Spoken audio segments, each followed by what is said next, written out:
అంటే అంటే విమర్శలు అంటే ఇప్పుడు టీఆర్ఎస్ అదే బీఆర్ఎస్ పార్టీ బీజేపీ పార్టీ అనేది విమర్శలు చేస్తారు. అంటే విమర్శలు చేసే నాయకులకి ఓట్లు పడవు. విమర్శలు చేస్తుంటారు. స్థానిక నాయకుడు మన నవీన్ అన్న. ఆయన గత 3 సంవత్సరాల నుంచి గత 3 శతాబ్దాలుగా 15 సంవత్సరాల నుంచి ఆయన ఇండిపెండెంట్ గా పోటీ చేస్తున్నాడు. ఎంఐఎంగా పోటీ చేస్తున్నాడు. అదే విధంగా చేస్తున్నారు.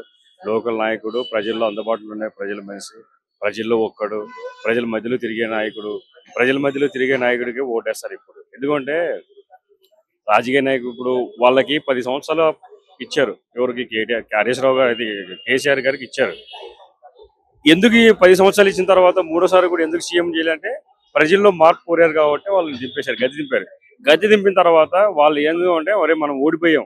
ప్రజలకు మనం చేయలేదు కాబట్టి ఓడిపోయారు అనేది వాళ్ళు తెలుసుకోవాలి. ఎందుకంటే ఒక మనిషిని విమర్శించడం గొప్పతనం కాదు. ప్రతి మనిషి ఫేమస్ కోసం విమర్శించడం గొప్పతనం కాదు. మనం చేసిన తప్పులు బట్టి మనం జనాలు ఓడగొట్టారు అనేది వాళ్ళు తెలుసుకోవాలి. విమర్శించడం ఈ టీవీ ఛానల్లో గొప్పగా చెప్పుకోవడం ఇది మేము ఇలా చేసాం అలా చేసాం అనేది చాలా తప్పు. కేసీఆర్ గారు, కేటీఆర్ గారు, హరీష్ రావు గారు వీళ్ళు ముగ్గురు అంటే బీఆర్ఎస్ పార్టీలో ముగ్గురు నాయకులు, కుటుంబ సభ్యులు. అంటే కుటుంబ సభ్య రాజకీయ పరిపాలన ఇంపార్టెంటా?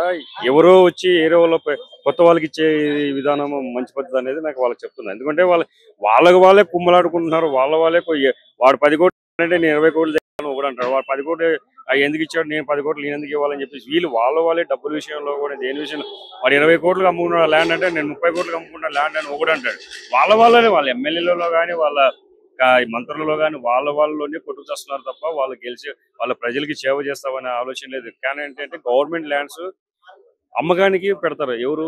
బీఆర్ఎస్ వాళ్ళు. ఆల్రెడీ ముందు ఈ ఎలక్షన్ కి ముందు అమ్మకానికి పెట్టారు. కొన్ని లిటిగేషన్ ల్యాండ్ కొద్ది ఇదైపోయినా హైదరాబాద్ వచ్చిన తర్వాత దాన్ని మాఫీ చేసింది. కానీ విమర్శించడం అనేది రాజకీయ నాయకులకి వాళ్ళు ఓడిపోయారు. ఎందుకు ఓడిపోయారు అనేది ఆలోచించుకొని ప్రజల్లోకి రావాలి.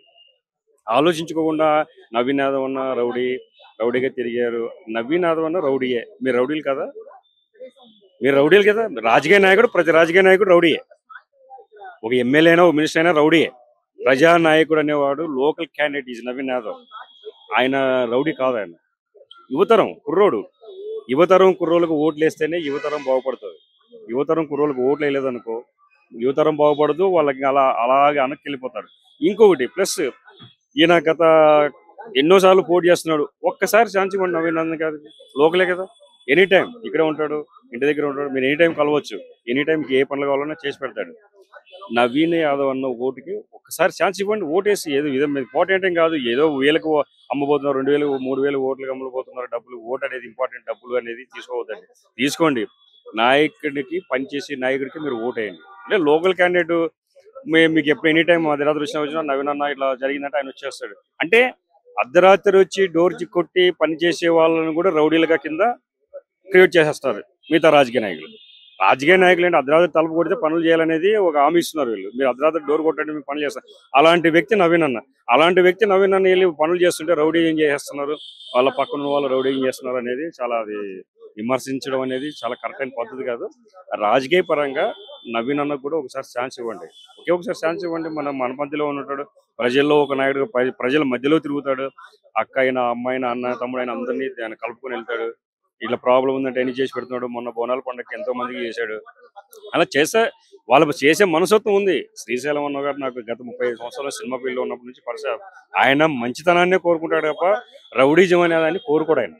రౌడీజం ఏం ప్రయోజనం? రౌడీజం కాదు. ఎందుకంటే 10 మందిని ఎంటేజ్ తీసుకుని తిరిగితే అది రౌడీజం అనిపించుకోరు. 10 మంది పబ్లిసిటీ కోసం తిరుగుతారు తప్ప 10 మందిని ఇంట్లో బాడీ బిల్డర్లు వేసుకొని తిరుగుతున్నారు, రౌడీలు వేసుకొని తిరుగుతున్నారు అని చెప్పేసి కామెంటరీ చేస్తున్నారు. అది కరెక్ట్ అయిన పద్ధతి కాదు.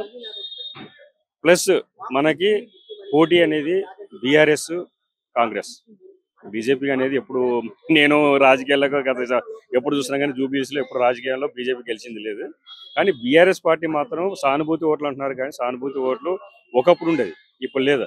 ఆమె మాగంటి సునీతమ్మ గారు పాపం ఏదో ఇంట్లో ఉన్న ఆమెను తీసుకొచ్చి రాజకీయాలకు దింపారు. ఆమెకు ప్రజల్లో వెళ్ళి ఎలా మాట్లాడాలో తెలియదు, ఎలా చేయాలో తెలియదు. ఆమెను తీసుకొచ్చి రాజకీయాల్లో దింపేశారు. ప్రజలు ఇప్పుడు సపోజ్ మాగంటి సునీత గారిని గెలిపించారనుకో పనులు అధికారంలో ఉన్న పార్టీ కాంగ్రెస్. ఆమె వెళ్ళి ఎవరిని అడగలేదు ఆ పని చేయండి ఈ పని చేయాలని. ఆ బండ్ల మీద ఏదో అది చేస్తాను ఇది చేసి పోస్టులు పెట్టుకొని ప్రచారం జరుగుతున్నారు. అది కరెక్ట్ అయిన పద్ధతి కాదు. ఎవరైనా సరే స్థానికుడు ఓటేసే నాయకుడు నేను పదే చెప్తున్నా, అధికారంలో ఉన్న పార్టీకి ఓటేస్తేనే మన పనులు అవుతాయి. అధికారంలో లేని పార్టీకి ఓటేస్తే ఏ పనులు అవ్వు, అలాగే కుంటుపడిపోతాయి. మనం అరే మనం అనవసరంగా ఇచ్చేసాం నవీన్ అన్నకు ఓటేసి బాగుండేదని మీ మనసులోనే కలుగుతుంది. అందువల్ల దయచేసి పక్క రాజకీయ నాయకుల మాటలు అసలు నమ్మొద్దండి. నేను గత 43 సంవత్సరాల నుంచి రాజకీయ చరిత్రలో పనిచేస్తున్నాను నేను. మీరు ఎవరు చెప్పిన మాటలు వినొద్దండి. డబ్బులు తీసుకోండి, ఎక్స్ పార్టీ వాళ్ళతో డబ్బులు తీసుకోండి, కానీ నవీన్ అన్న యాదవ్కి ఓటేయండి. ఇంతకు ముందు ఇలాగా ఏపీలో జరిగింది. వైఎస్ జగన్ తెగ పనిచేశాడు, కోట్లు కోట్లు పనిచేశాడు. ఏమైంది? డబ్బులు తీసుకోండి, మనకి ఉపయోగపడే నాయకుడికి ఓటేయండి. కానీ మనకు ఉపయోగపడే నాయకుడు నవీన్ అన్న. మీకు అర్ధరాత్రికి ఎనీ టైం లోకల్ క్యాండిడేట్ కాబట్టి మీరు ఓటేస్తే ఒకసారి ఛాన్స్ ఇచ్చి చూడండి. అంటే కొంతమంది ఛానల్ ఏమన్నారు, లక్ష మెజార్టీ గెలుస్తారు బీఆర్ఎస్ అని అన్నారు. బీఆర్ఎస్ లక్ష మెజార్టీతో గెలిస్తుంటే మళ్ళీ మన లోక్సభ స్థానాల్లో ఒక సీటు కూడా రాలేదు. అంటే ప్రజల్లో వ్యతిరేకత వచ్చింది. బీఆర్ఎస్ అనే పార్టీని భూస్థాపితం చేయడానికి బి అనేది పెట్టారు, భూస్థాపితానికి కోసమే పెట్టారు బీఆర్ఎస్ పార్టీ. టీఆర్ఎస్ సెంటిమెంట్ ఉండేదాన్ని ఆయిల్మెంట్ రాసేసాడు ఆయన, కేసీఆర్ గారు. సెంటిమెంట్ తీసేసి ఆయిల్మెంట్ రాసేసి బీఆర్ఎస్ పార్టీ పెట్టాడు. ఆ బీఆర్ఎస్ పార్టీ పెట్టుకో భూస్థాపితం చేయడానికి బీఆర్ఎస్ పెట్టాడు. అంతేగాని వాళ్ళు ఇంకా ఈ ఎలక్షన్ తర్వాత, ఈ జూబ్లీస్ ఎలక్షన్ తర్వాత కేటీఆర్ కానీ, హరీష్ రావు గారు కానీ, కేసీఆర్ కానీ మొహం చూపించుకోవడానికి కూడా జనాల్లో తిరగలేరు. ఇదైతే 100% నేను ఈ రోజు చెప్తున్నాను. ఇదే మీ ఛానల్లో చెప్తున్నా. ఈ రోజు ఇప్పటికైనా సరే గెలిచేది నవీన్ అన్న యాదవే. మా నవీన్ అన్న లక్ష మెజార్టీతో 50,000 మెజార్టీతో అనేది గెలవడం కష్టం. ఒక 20,000 మెజార్టీతో అయితే జూబ్లీస్ నియోజకవర్గంలో చరిత్ర సృష్టిస్తాడు. ఇదైతే 100% చరిత్ర సృష్టిస్తాడు. గత 125 సంవత్సరాలు ఉన్న కాంగ్రెస్ పార్టీకి మళ్ళీ పూర్వ వైభవం తీసుకొచ్చే నవీన్ అన్న గ్యారంటీకి మళ్ళీ మార్పు. అంటే ఇప్పుడు ఏపీలో కాంగ్రెస్ పార్టీ లేదు. ఏపీలో కూడా ఉత్సాహవంతులైన నాయకులు అక్కడ ఎన్నుకుంటారు. మళ్ళీ ఏపీలో కూడా రాజకీయాల్లో నిలబడే ఛాన్సెస్ ఉంది. ఈ జూబీఎల్సీ నియోజకవర్గానికి కాంగ్రెస్ పార్టీకి చాలా ఇంపార్టెంట్ ఎలక్షన్స్. పార్టీలో కానీ ఎవరికైనా సరే చాలా ఇంపార్టెంట్ కాబట్టి ప్రజలు నేను మరీ కోరుకునేది ఏంటంటే నవీన్ అన్నను గెలిపించండి. మీ అందరికీ ఒక భవిష్యత్తు ఉంటుంది. 4,20,000 ఓట్ల ప్రజానీకానికి నేను గుర్తు చేసేది ఏంటంటే జూబిలీస్ లో మీకు భవిష్యత్తులో మంచి కావాలనుకుంటే నవీన్ అన్న అది ఓటేయండి. మరీ నేను చెప్తున్నా, నవీన్ అన్నకు ఓటేస్తేనే భవిష్యత్తులో మీ పిల్లలకు కానీ మీ ఎవరికైనా సరే భవిష్యత్తులో ఫ్యూచర్ ఉంటుంది, రాబోతుంది కూడా. ఇంకా మీరు నవంబర్ 14వ తారీఖు ఎలక్షన్ రిజల్ట్ రోజు, నవంబర్ 15వ తారీఖు నవీన్ అన్న యాదవ్ని ఇలా చిటికేసి చూపించండి, గెలిపించండి. మీ పనులు కాకపోతే అప్పుడు అడగండి. ప్రతి కాంగ్రెస్ కార్యకర్తని గల్లా పట్టుకుని అడగండి, మీరు ఆ రోజు ఇలా చెప్పారు కదా, అలా చెప్పారు అనేది అని అడగండి. అప్పుడు మేము చేసి చూపిస్తాం.